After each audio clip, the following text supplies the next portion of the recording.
Rasulullah sallallahu alaihi wasallam bersabda, "Man shallas subha fa huwa fi dhimmatillah."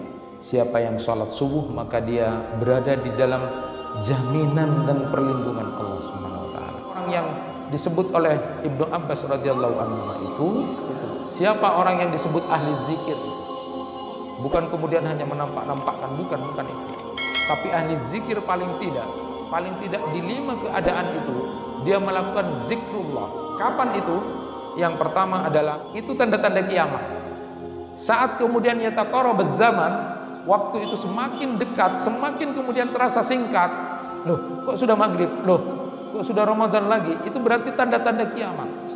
Tanda-tanda kiamat sudah akan semakin dekat, kata Rasulullah SAW. Itu tanda kiamat. Waktunya, manajemen waktunya ada 3. 1 pada saat malam, yang kedua pada saat sahar, lalu kemudian yang ketiga pada saat siang. Harus benar-benar manage waktu dengan baik. Ilmu itu waktu malam.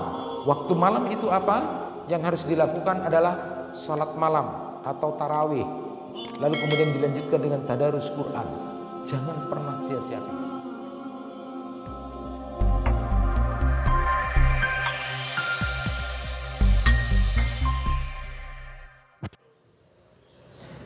Assalamualaikum warahmatullahi wabarakatuh. Alhamdulillahi rabbil alamin. Wa bihi nasta'inu ala umurid dunya waddin. Ashhadu an la ilaha illallah wahdahu la syarika lah. Wa ashhadu anna Muhammadan abduhu wa rasuluh. Allahumma salli wa sallim wa barik ala nabiyyina Muhammad wa ala alihi wa ashabihi ajma'in. Amma ba'd. Fa ya ibadallah, usikum wa nafsi bitaqwallah, faqad fazal muttaqun. Jamaah pengajian yang dirahmati Allah, bersyukur kita kepada Allah Subhanahu wa taala sampai hari ini Allah memberikan taufik kepada kita bisa berada di dalam ketaatan kepada Allah Subhanahu wa taala. Mudah-mudahan nikmat ketaatan kita kepada Allah terus kita bawa sampai akhir hayat kita. Amin. Masyiral muslimin rahimakumullah, Ibnu Qayyim al-Jauzi itu dalam kitab Madarijus Salikinnya menyatakan, manusia yang hanya melihat kenikmatan itu dari sisi makanan saja, sisi minuman saja, pakaian saja, dari sisi kesehatan saja, maka itu adalah manusia yang tidak berakal. Orang yang berakal itu adalah melihat sisi nikmat Allah itu ketika iman dan Islamnya dan ketaatannya kepada Allah selalu dia bawa. Itulah nikmat terbesar yang ada pada diri seorang hamba. Bukan cuma kenikmatan makan, minum, dan kenikmatan pakaian saja, bukan, tetapi nikmat taat kita kepada Allah Subhanahu wa taala itu adalah kenikmatan terbesar. Oleh karena itu teruslah berdoa kepada Allah. Di antara doa-doa kita dan sujud-sujud kita, doanya adalah ya muqallibal qulub tsabbit qalbi ala dinik. Wahai zat yang membolak-balikkan hati, tetapkan hatiku di dalam ketaatan kepada agamamu. Itulah yang harus kita minta terus. Karena di akhir zaman nanti yang namanya godaan-godaan itu akan semakin kuat, ujian-ujian semakin kuat. Jadi minta kepada Allah terus berada dalam keadaan sabit hati kita kepada Allah untuk tetap dalam ketaatan kepada Allah. Salah satu nikmat yang hari ini kita bisa kerjakan adalah bisa melaksanakan sholat subuh dan sholat subuh berjamaah. Rasulullah sallallahu alaihi wasallam bersabda, "Man shallas subha fa huwa fi dhimmatillah." Siapa yang salat subuh maka dia berada di dalam jaminan dan perlindungan Allah Subhanahu wa taala. Bayangkan orang yang bisa salat subuh itu, maka dia berada di dalam jaminan dan perlindungan dari Allah Subhanahu wa taala. Saat ini orang susah. Saat ini orang semuanya mencari perlindungan, mencari jaminan. ada cari jaminan keselamatan, ada cari jaminan keamanan, ada yang cari jaminan kesehatan. Semua orang bingung, sibuk untuk mencari jaminan dalam hidupnya. Padahal Rasulullah sallallahu alaihi wasallam sudah bersabda, siapa yang salat subuh itu benar, maka dia sudah ada di dalam jaminan Allah Subhanahu wa taala. Tidak percayakah kita dengan itu? Maka harusnya bapak dan ibu serta saudara-saudara sekalian sekeluarga harus ketika sudah azan subuh itu paling tidak sudah bangun semuanya, karena ingin berada di dalam jaminan dan perlindungan dari Allah Subhanahu wa taala. Jangan kita sendiri, bukan cuma bapak, bukan cuma ibu, anak-anak kita bangunkan. Karena untuk menyelamatkan dan bisa mendapatkan jaminan hari ini dari Allah adalah salat subuh itu. Itu sudah disabdakan oleh Rasulullah sallallahu alaihi wasallam. Maka pernah ada satu dialog antara seseorang yang bertanya, kenapa anak-anakmu tidak kamu bangunkan untuk sholat subuh? Lalu dijawab oleh seorang ibu itu, kasihan, dia capek, dia malamnya tadi malam capek kerja, biarkan dululah tidur, nanti bangun saja kalau sudah waktunya dia bangun sholat subuh. Lalu kemudian ditanya, apakah kemudian Anda tidak khawatir seandainya suatu saat rumah Anda terbakar, lalu anak Anda itu dalam keadaan tidur, tidak kamu bangunkan? Rumah Anda terbakar, anak-anak kamu tidak kamu bangunkan, apakah kamu juga tidak akan bangunkan karena kasihan dia capek tadi malam? Lalu kemudian ibu menjawab, saya akan bangunkan anak saya, kebakar nanti.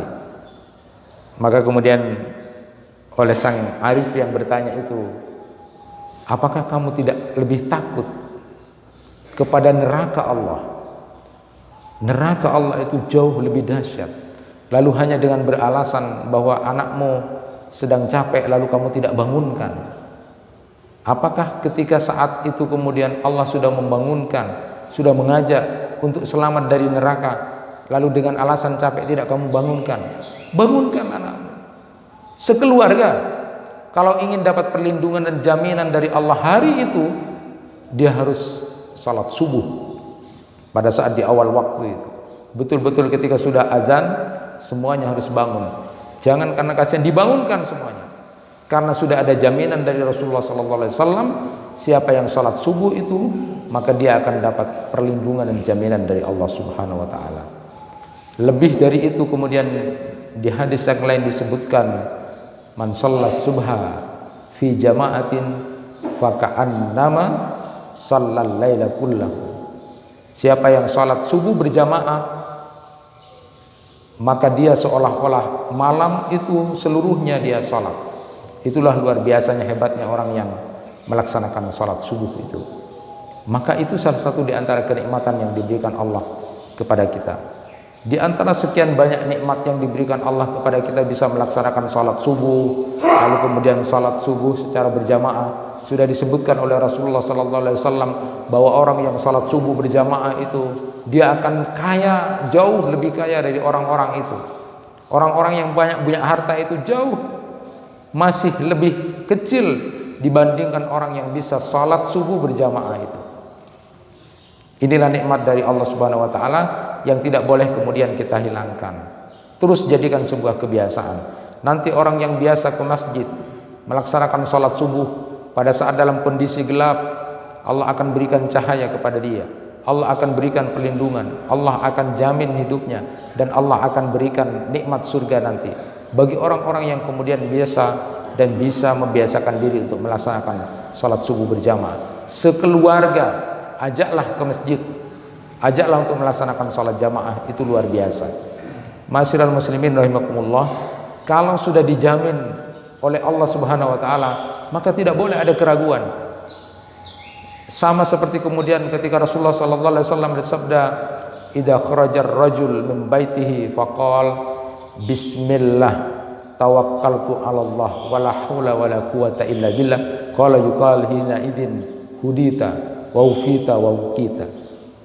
Siapa orang yang keluar rumah lalu kemudian dia mengucapkan bismillah, tawakkaltu 'ala Allah wala haula wala quwata illa billah, maka dikatakan Allah kepada dia, hari ini kamu sudah akan diberikan petunjuk, kamu akan dicukupi dan kamu akan dijaga oleh Allah Subhanahu wa taala.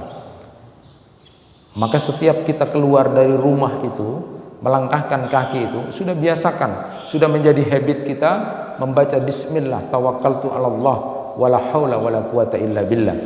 Bayangkan kalau itu sudah dibaca, maka kemudian setan-setan kepada setan yang lain mengatakan, bagaimana kita akan menggoda orang yang sudah diberi petunjuk oleh Allah, sudah dijaga oleh Allah, sudah dicukupi oleh Allah. Maka harus ada kebiasaan dengan penuh hati kita untuk membaca bismillah, tawakkaltu 'ala Allah wala haula wala quwata illa billah itu keluar rumah. Ada riwayat lain yang menyatakan juga ketika kita keluar rumah, baca Allahumma inni a'udzubika an adilla au udalla au azilla au uzalla au adlima au udlama au ajhala au yujhala alayya. Luar biasa, Rasulullah sallallahu alaihi wasallam sungguh mengajarkan dalam hidup ini selalu ada zikir dan doa, karena tidak boleh lepas dari mengingat kepada Allah Subhanahu wa taala. Hanya orang munafiklah yang kemudian sedikit mengingat Allah itu.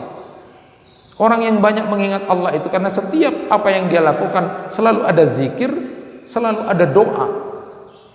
Rasulullah mengajarkan minta kepada Allah ketika keluar rumah, di samping sudah tawakal, nanti Allah akan berikan petunjuk, dicukupi, akan dijaga. Bahkan setan sudah kemudian ngacir karena kita melangkahkan kaki dengan benar keluar dari rumah itu. Lalu diajarkan doa, diantaranya tadi, ya Allah, Allahumma inni a'udzubika min an adilla au udalla au azilla au zalla au adlima au udlama au ajhala au yujhala alayya. Minta kepada Allah, ya Allah, jangan jadikan aku orang yang sesat atau disesatkan orang, jangan menjadi orang tergelincir atau digelincirkan orang, jangan jadi orang zalim atau dizalimi orang, lalu jangan jadikan aku menjadi orang bodoh atau dibodohi oleh orang. Itu minta kepada Allah. Luar biasa hidup ini kalau setiap langkah dan apa yang kita lakukan selalu berada dalam ingatan kepada Allah Subhanahu wa taala. Ma'asyiral muslimin rahimakumullah, itu diantara nikmat Allah, diberikan jaminan ketika kita melaksanakan salat subuh berjamaah, lalu kemudian kita keluar rumah, lalu membaca doa ketawakalan kepada Allah dan mohon agar tidak menjadi hamba yang kemudian terpeleset, tersesat, tergelincirkan atau kemudian menjadi orang yang bodoh dan dibodohi orang lain. Di antara orang yang disebut oleh Ibnu Abbas radhiyallahu anhu itu, siapa orang yang disebut ahli zikir itu, paling tidak di 5 keadaan dia zikir kepada Allah. Bapak dan Ibu bisa ingat itu. Siapa orang yang disebut ahli zikir itu? Bukan kemudian hanya menampak-nampakkan, bukan itu. Tapi ahli zikir paling tidak di 5 keadaan itu dia melakukan zikrullah. Kapan itu? Yang pertama adalah setiap selesai salat wajib, salat fardu, dia berzikir kepada Allah. Jangan keburu-buru keluar, diam dulu, duduk. Tanda-tanda orang munafik itu keburu, kecuali ada hajat, duduk dulu, zikir. Itu ahli zikir yang pertama. Selesai salat wajib dia berzikir pada Allah. Yang kedua, dia punya wiritan pagi dan petang. Dia punya wiritan pagi dan petang, maka dia akan disebut ahli zikir di 5 keadaan itu. Yang ketiga adalah pada saat dia mau tidur. Pada saat dia mau tidur dia berzikir pada Allah.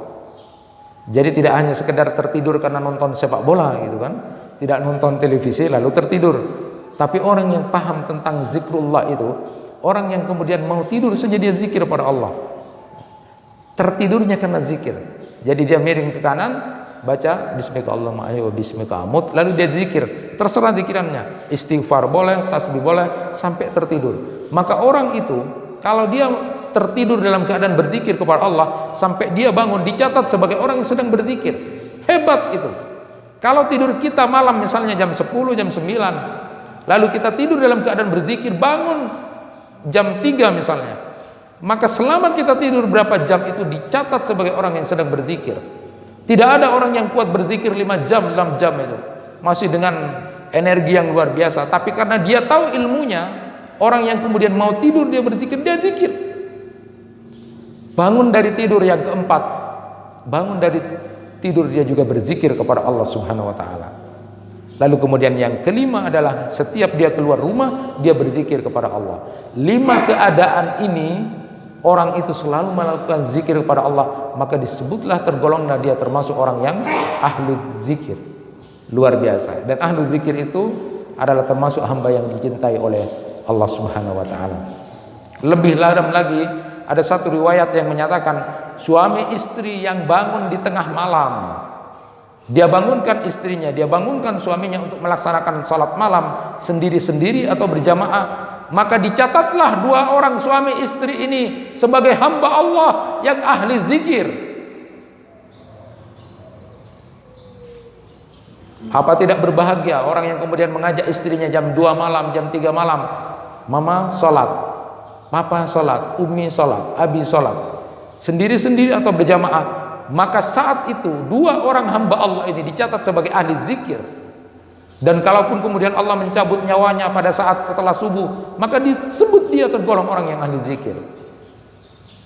Inilah contoh di antara orang yang kemudian disebut ahli zikir. Ahli zikir itu kalau di dalam Al-Quran disebutkan dia berdiri, dia duduk, dia berbaring selalu zikir kepada Allah. Tetapi menurut Ibnu Abbas radhiyallahu anhuma, paling tidak di 5 keadaan tadi dia zikir kepada Allah, maka termasuk orang yang ahli zikir. Ma'asyiral muslimin rahimakumullah. Maka pada kesempatan yang berbahagia ini, setelah kita muhasabah tentang waktu, nikmatnya Allah, iman dan Islam, lalu kemudian bisa melaksanakan ketaatan kepada Allah, saya ingin sampaikan pada kesempatan kali ini, insya Allah kita sudah berada di 23 Sa'ban. Sebentar lagi, kurang lebih sepekan lagi kita akan memasuki bulan suci Ramadan. Maka itu memang harus diilmui, karena kalau tidak diilmui akan menjadi sebuah kerugian besar. Di dalam hadis Rasulullah SAW disebutkan, la taqumus sa'ah hatta yataqarrabas zaman. Tidak akan terjadi kiamat kecuali zaman itu sudah semakin dekat, terasa waktu itu semakin cepat. Di dalam hadis itu disebutkan, setahun itu seperti sebulan, sebulan itu seperti sepekan, sepekan itu seperti sehari, sehari itu seperti sejam, sejam itu seperti kemudian pelepah korma yang dibakar. Hebat. Kalau ada orang yang menyatakan sekarang, walaupun tidak se ekstrim beneran, karena kiamat itu tidak akan datang kecuali kemudian orang merasa bahwa waktu itu semakin dekat. Sering kita mendengar orang mengatakan, aduh puasa boleh lah, Ramadan cepet tunggu ya, aduh lah asar cepet. Itu tanda-tanda kiamat. Saat kemudian yataqarrabuz zaman, waktu itu semakin dekat, semakin kemudian terasa singkat. Loh kok sudah maghrib, loh kok sudah Ramadan lagi, itu berarti tanda-tanda kiamat. Tanda-tanda kiamat sudah akan semakin dekat, kata Rasulullah SAW. Itu tanda kiamat. Nah, buat kita sebenarnya bukan persoalan waktu, karena waktu itu sudah tetap pasti. Semua kita sudah tetap waktu. Waktu diberikan umur kita jatahnya 60, 70 itu sudah tetap. Katanya Samsuddin At-Tabrisi itu, salah seorang sahabat dari Jalaluddin Rumi itu, betapa luar biasanya beliau menulis puisi-puisi keindahan kepada Allah itu. Di antaranya beliau menyatakan bahwa umur manusia itu cuma angka saja, cuma angka saja. Tetapi esensinya adalah letaknya bagaimana perubahan diri seseorang. Ada orang yang usianya 60 tahun, tapi itu bisa disebut anak-anak. Ada yang usianya baru 20 tahun, tapi bisa disebut orang tua. Maka sabda Rasulullah SAW, sebaik-baik pemuda adalah apabila perilakunya sama seperti orang tua, dan sejelek-jelek orang tua adalah apabila perilakunya sama seperti anak muda. Nah, ini penting juga ya. Jadi kalau bahasa itu, kalau anak-anak muda itu seperti orang tua, ada anak muda di masjid itu luar biasa, itu hebat itu, sebaik-baik anak muda itu, karena dia seperti orang tua, artinya seperti sudah mau mati gitu kan, takut pada Allah, hebat itu. Sebaliknya kalau ada orang tua yang perilakunya sama seperti anak muda, lupa bahwa dia akan mati, dia masih bergaya dengan model-model segala, maka itu sejelek-jelek orang tua. Esensinya sebenarnya adalah bukan terletak kepada angka umur itu, tetapi adalah bagaimana mengisi umur itu. Maka kata beliau, Syekh Samsuddin At-Tabrisi itu, ada orang yang umurnya 60 tahun tapi bisa disebut anak-anak, tetapi ada yang umurnya 20 tahun tapi sudah bisa disebut sebagai orang tua. Nah, sedikit sebelum kita sampai ke tarhib Ramadan itu, saya sampaikan paling tidak yang dikatakan umur panjang itu sebenarnya maknanya ada 3. Jadi kalau ada hadis Rasulullah SAW yang menyatakan man ahabba ayyubsata lahu fi rizqi aw yunsa'alu fi asari falyasil rahimah. Siapa orang yang suka kemudian ditambah rezekinya lalu kemudian ditambah umurnya, maka selalulah silaturahim. Apa yang dimaknai dengan umur panjang? Umur panjang itu 3 maknanya. Yang pertama, ada ulama menyatakan umur panjang itu adalah umurnya berkah. Jadi di sisa umur akhir hidupnya dia baik. Jadi setelah pensiun dia baik. Itu umur yang berkah. Karena innamal a'malu bil hawatim. Jadi orang itu dilihat akhirnya. Ya. Jadi umurnya sisa 2-3 tahun dia pergunakan dengan baik. Itu umur panjang artinya. Artinya umur yang barokah, umur yang berada di akhir hidupnya dalam ketaatan. Yang kedua, yang dimaksud dengan umur panjang itu adalah memang umurnya dipanjangkan oleh Allah, ditambah, tetapi kita tidak tahu.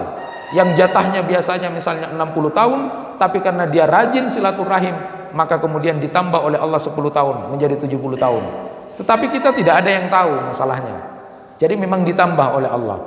Ada yang namanya takdir mu'allaq itu. Takdir yang kemudian digantungkan kepada apa yang menjadi usaha dan ikhtiar kita. Kalau dia silaturahim maka akan ditambah. Tetapi kita tidak tahu. Kalau ada pertanyaan, Ustadz, ada yang kemudian orang yang kemudian rajin silaturahim tapi dia matinya umur 50 tahun. Pendek sekali dia misalnya.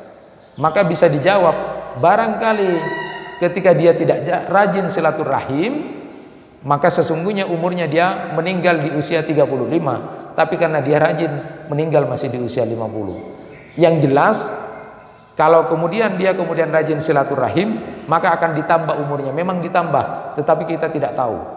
Yang ketiga, ada ulama mengatakan panjang umur itu artinya adalah ketika dia meninggal dunia, nanti namanya selalu dikenang karena kebaikannya.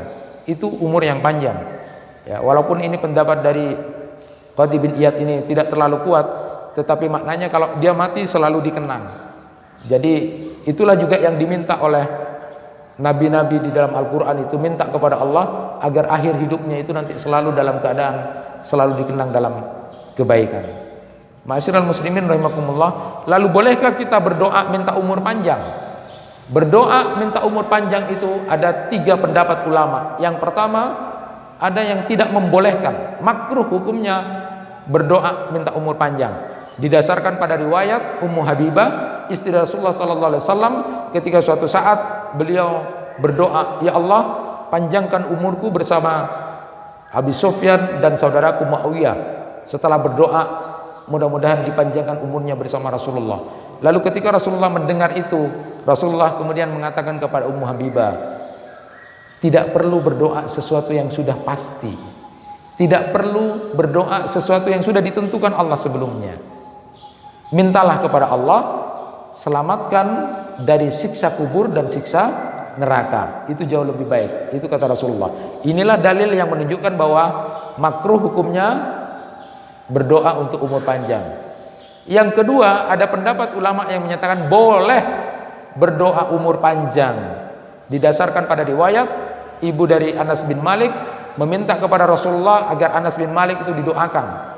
Lalu kemudian Rasulullah berdoa, mudah-mudahan diperbanyak hartanya, diperbanyak anak keturunannya. Sampai kemudian dalam satu riwayat Anas bin Malik itu sampai 150 tahun lebih. Sampai 5 generasi itu. Jadi boleh minta doa umur panjang itu.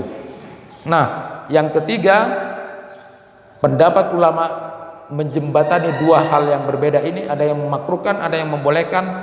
Maka ulama yang ketiga berpendapat boleh minta umur panjang, berdoa umur panjang, tetapi harus ditambah meminta, memohon dalam ketaatan kepada Allah. Karena kalau orang cuma berdoa mencerlancenga umur, takut berhenti di situ, dia sakit lama tidak mati-mati misalnya.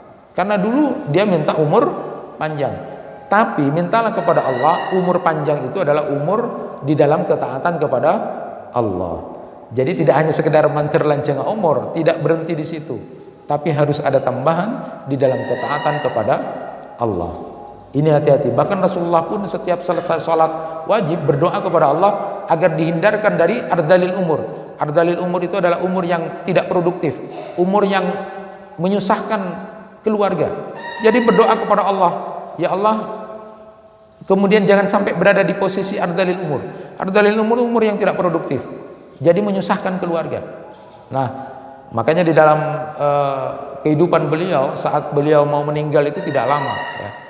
Hanya dalam beberapa pekan, kemudian Rasulullah demam, lalu kemudian meninggal. Tidak menyusahkan, tapi sempat sakit. Jadi berdoa kepada Allah, tidak hanya berdoa mantir lancengan umur, berhenti di situ, jangan. Bahkan Umar bin Abdul Aziz itu kemudian menyatakan basa-basi paling tidak menyenangkan itu adalah doa mantir lancengan umur. Padahal kita sering ketemu mantir lancengan umur, tetapi itu boleh, tapi harus ditambah dengan ketaatan kepada Allah Subhanahu wa taala. Kenapa? Karena ada hadis Rasulullah sallallahu alaihi wasallam yang menyatakan ketika ditanya beliau, siapa orang yang paling baik? Umurnya panjang dan perbuatannya baik. Siapa orang yang paling jelek? Umurnya panjang tapi perbuatannya jelek.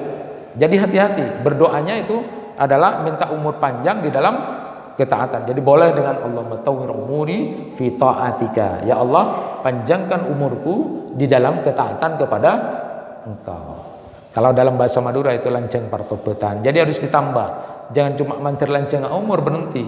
Karena jangan-jangan takut termasuk yang kedua. Orang yang jelek itu adalah orang yang panjang umurnya tapi lalakonna jelek. Dan itu cirinya orang yang su'ul khatimah itu di akhir hidupnya semakin jauh dari Allah, semakin marah-marah, semakin menyengsarakan orang, semakin merendahkan orang, semakin berkata-kata. Bahkan ketika dia waktunya untuk beribadah, dia susah, dia merasa sibuk dan sebagainya. Padahal itu di akhir hidup. Naudzubillah min dzalik. Nah, alhamdulillah, bersyukur yang banyak kepada Allah. Mudah-mudahan kita betul-betul sampai di bulan Ramadan. Jadi kalau sudah 2 bulan kita berdoa kepada Allah, Allahumma barik lana fi Rajab wa Sya'ban wa ballighna di Ramadan, itu betul-betul kita meminta kepada Allah untuk sampai di bulan Ramadan. Kenapa? Karena ini riwayat penting buat kita ingat. Riwayat dari Talha bin Ubaidillah. Ada 2 orang yang masuk Islam.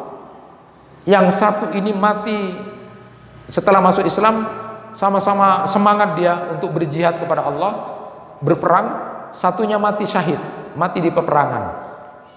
Kemudian yang satunya ini mati setelah 1 tahun berikutnya dan tidak dalam keadaan perang, tapi mati di atas tempat tidur. Lah, di mimpinya Talha bin Ubaidillah itu ternyata saudaranya yang kedua mati tidak dalam keadaan perang atau mati dalam keadaan di atas ranjang ini. Ternyata tingkatan surganya itu jauh lebih tinggi dari saudaranya yang mati lebih awal dengan mati perang atau syahid itu. Kan menjadi heranlah Talha bin Ubaidillah. Setahu dia gitu, setahu Talha bin Ubaidillah, orang yang mati syahid itu kedudukannya tinggi. Tapi kok saudaranya yang mati berikutnya 1 tahun ini kok lebih tinggi derajatnya di surga? Dia tanya kepada Rasulullah sallallahu alaihi wasallam, gimana kedudukan saudaranya yang mati setahun berikutnya padahal mati di atas ranjang, tidak mati seperti saudaranya dalam peperangan? Kenapa derajatnya lebih tinggi di dalam mimpi Talha bin Ubaidillah? Lalu Rasulullah sallallahu alaihi wasallam bertanya, bukankah saudaranya ini 1 tahun setelah meninggal saudaranya itu dia bertemu dengan Ramadan, dia berjumpa dengan Ramadan? Iya ya Rasulullah. Dia salat? Iya ya Rasulullah. Dia puasa? Iya ya Rasulullah. Dia ngaji Quran? Iya Rasulullah. Dia banyak beristighfar? Iya ya Rasulullah. Semua amal-amalan dia lakukan. Maka Rasulullah menyatakan, berbahagialah orang yang ketemu bulan Ramadan, karena derajatnya nanti di surga itu akan jauh lebih tinggi dari saudaranya. Maka berdoa umur panjang juga penting supaya bertemu dengan bulan Ramadan. Kenapa? Karena bisa derajat seseorang dengan seorang yang lainnya di surga itu lebih tinggi orang yang kemudian sampai di bulan Ramadan. Tetapi ingat, dan ini tidak pernah main-main. Orang pun yang sampai umurnya di bulan Ramadan, yang Rasulullah sallallahu alaihi wasallam mengatakan amin pada saat malaikat Jibril mengatakan 3 hal kepada Rasulullah sallallahu alaihi wasallam, di antaranya adalah man adraka syahra Ramadan falam yughfar lahu famata fadhahalan nar fa'abdallah ta'ala. Qultu amin, kata Rasulullah. Ketika Rasulullah naik mimbar lalu kemudian mengatakan amin 3 kali, salah satunya adalah Rasulullah menyatakan, tadi aku dikabari oleh malaikat Jibril, siapa orang yang kemudian sampai umurnya di bulan Ramadan tapi kok dia tidak dapat ampunan dari Allah, lalu dia mati setelah itu, maka dia akan pasti masuk neraka dan akan dijauhkan dari rahmat Allah. Lalu Rasulullah menyatakan amin. Hati-hati bapak-bapak, ibu-ibu, saudara sekalian, mengingatkan pada diri saya sendiri juga. Berbahagialah orang yang nanti seminggu lagi, sepekan lagi bertemu dengan bulan Ramadan. Berbahagia, karena itu akan mengangkat derajat kita kalau kita benar cara berpuasanya sebagaimana yang dicontohkan oleh Rasulullah.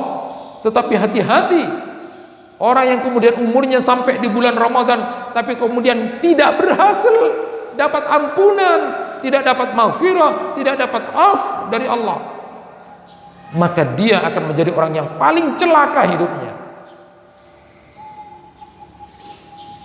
Syekh Salman bin Fat al-Audah itu menyatakan, pesannya beliau begini dalam kitab Durusul Ramadaniyahnya, itu beliau memesan, asumsikan, anggap ini adalah Ramadan terakhir kamu, sehingga kamu akan mempersembahkan yang terbaik di bulan Ramadan nanti, karena kamu menganggap ini adalah Ramadan yang terakhir.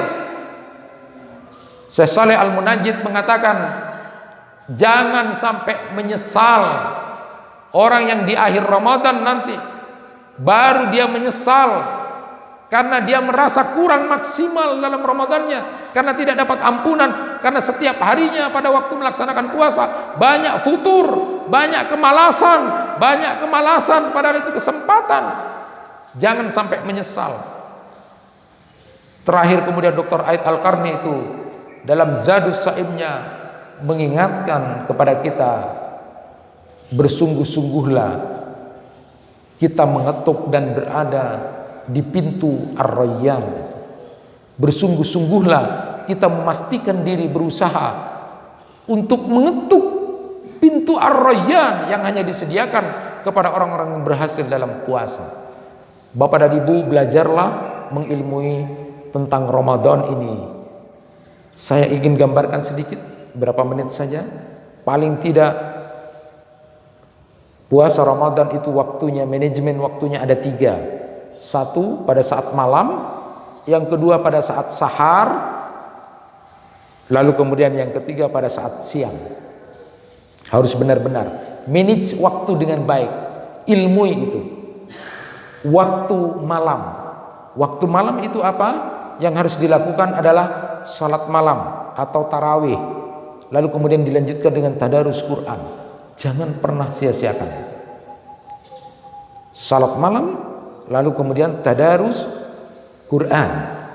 Contoh Rasulullah salat malamnya paling tidak jumlah rakaat boleh 11, boleh 23, boleh sebanyaknya. Lakukan itu dalam rangka munajat kepada Allah. Sifat salat Rasulullah SAW adalah tumakninah, tidak terburu-buru, tidak tergesa-gesa. Tumakninah itu penting. Dalam satu hadis disebutkan, saat kemudian seorang hamba sholat, maka dosa-dosanya diberikan, ditimpakan di lehernya dan kepalanya. Tapi pada saat seorang hamba itu ruku dan sujud, maka dosa-dosanya berguguran.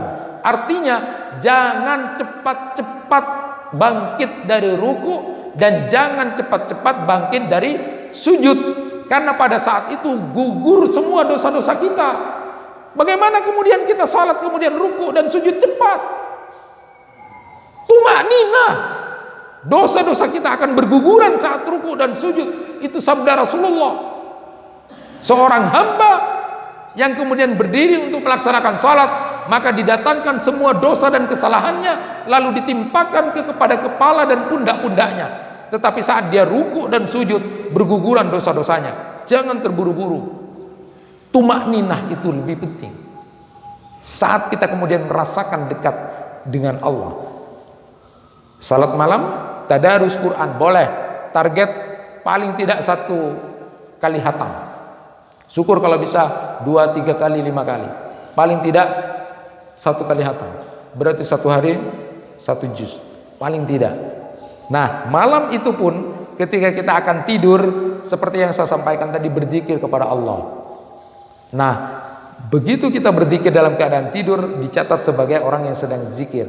Nah, saat kemudian waktu berikutnya adalah waktu sahar. Waktu sahar itu adalah waktu di mana orang itu akan melaksanakan sahur. Itu namanya waktu sahar. Dan ciri-ciri orang bertakwa, sebelum dia sahur, dia beristighfar kepada Allah. Jadi paling tidak nanti bapak dan ibu bangun sebelum sahur itu khusus beristighfar kepada Allah. Tidak usah minta macam-macam. Astagfirullahaladzim. Ini ilmunya. Di dalam Al-Quran disebutkan ciri orang bertakwa itu adalah wal mustaghfirina bil ashar. Orang yang minta ampunan kepada Allah di waktu sahar. Jadi khusus astagfirullah. Minta, karena ini kesempatan. Di dalam kitab Lataiful Ma'arif disebutkan hadis yang menyatakan orang yang akan celaka dan masuk neraka, orang yang tidak dapat ampunan di bulan Ramadan itu maknanya adalah bagaimana Allah akan memberikan ampunan kepada seorang hamba pada saat bulan di mana kemudian pintu-pintu surga dibuka, pintu neraka ditutup.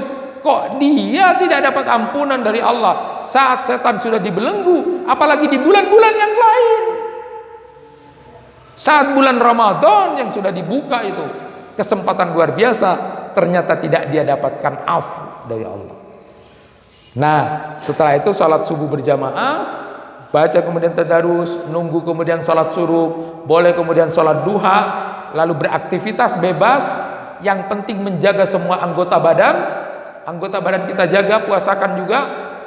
Salat duhur, salat asar seperti biasa dengan kewajiban-kewajiban salat. Nanti menjelang maghrib, menjelang berbuka, ini lagi luar biasanya di dalam hadis. Itkum minan nar, pembebasan dari api neraka itu adalah orang yang rajin sebelum berbuka puasa dia minta kepada Allah dibebaskan dari api neraka. Ini penting. Setelah itu maghrib, makan muhasabah. Muhasabah, hari ini saya puasanya baik, itu kata Imam Al-Ghazali. Bukan langsung bebas, kok besarnya man, memang nikmat, tapi kemudian terus kau bebas. Tidak, muhasabah. Ya Allah, terima puasa saya hari ini. Maghrib menunggu isya, santai, muhasabah, persiapan untuk salat malam atau salat tarawih dan tadarus Quran. Nah, ini kunci-kunci penting diantaranya. Sukalah dermawan di bulan Ramadan, karena dermawan ini akan menjadi piranti kita akan mendapatkan af dari Allah. Bahkan di 10 hari terakhir, doa yang biasa kita baca adalah yang diajarkan oleh Rasulullah, Allahumma innaka afuun tuhibbul afwa fa'fu anni. Tidak hanya sekedar ampunan. Kata Imam Al-Ghazali, bedanya ampunan dengan afu, maaf dari Allah. Yang kita minta 10 hari terakhir itu adalah doanya yang diajarkan, Allahumma innaka afuun tuhibbul afwa fa'fu anni. Minta maaf dari Allah, bukan sekedar ampunan. Kalau ampunan itu dosa ditutup sudah. Tetapi kalau ampunan tidak ada lagi bekasnya. Itu yang diharapkan. Sehingga ketika keluar dari bulan Ramadan itu, kita betul-betul seperti seorang bayi yang baru dilahirkan, karena dapat ampunan dari Allah, maaf dari Allah, kita terlahir kembali. Berbahagialah orang yang seperti itu. Mudah-mudahan kita termasuk hamba-hamba Allah yang kemudian sampai umurnya di bulan Ramadan dan terhindar dari orang yang menyia-nyiakan Ramadan, karena itu akan celaka. Mudah-mudahan kita mengilmui Ramadan, kita berdoa kepada Allah Subhanahu wa taala, mudah-mudahan betul-betul bertemu dengan Ramadan, melaksanakan Ramadan dengan sungguh-sungguh, anggap ini terakhir, anggap ini kita ketuk pintu Ar-Rayyan, betul-betul pastikan di depan pintu Ar-Rayyan itu. Bismillahirrahmanirrahim. Alhamdulillahirabbil alamin. hamdan yuafi ni'amahu wa yukafi mazidah ya rabbana lakal hamd kama yanbaghi li jalali wajhikal karim wa adimi sultanik. Allahumma salli ala sayyidina Muhammad wa ala alihi washabihi ajmain. Rabbana zalamna anfusana wa illam taghfir lana wa tarhamna lanakunanna minal khasirin. Allahumma inna nas'aluka salamatan fid din wa afiyatan fil jasad wa ziyadatan fil ilm wa barakatan fil rizqi wa taubatan qabla al-maut wa rahmatan indal maut wa maghfiratan ba'da al-maut wa hawwin 'alaina fi syaqaratil maut wa najatan minan nar. Allahumma inna nas'aluka husnal khatimah wa na'udzubika min su'il khatimah. Allahumma barik lana fi Rajab wa Sya'ban wa ballighna Ramadan wa ballighna Ramadan ya Allah. Allahumma sallimna li Ramadan wa sallimna li Ramadan wa tasallam mutaqabbalan ya Allah ya arhamar rahimin. Allahumma inna nas'aluka al-'afwa wal 'afiyah fid dunya wal akhirah. Allahumma inna nas'aluka al-'afwa wal 'afiyah fi dinina wa dunyana wa akhirina wastur 'awratina wa amin wa wafiqna. Rabbana hab lana min azwajina wa dhurriyyatina qurrata a'yun waj'alna lil muttaqina imama. Rabbana atina fid dunya hasanah wa fil akhirati hasanah wa qina adzabannar. Subhana rabbika rabbil izzati amma yasifun wa salamun alal mursalin walhamdulillahi rabbil alamin. Fatihah.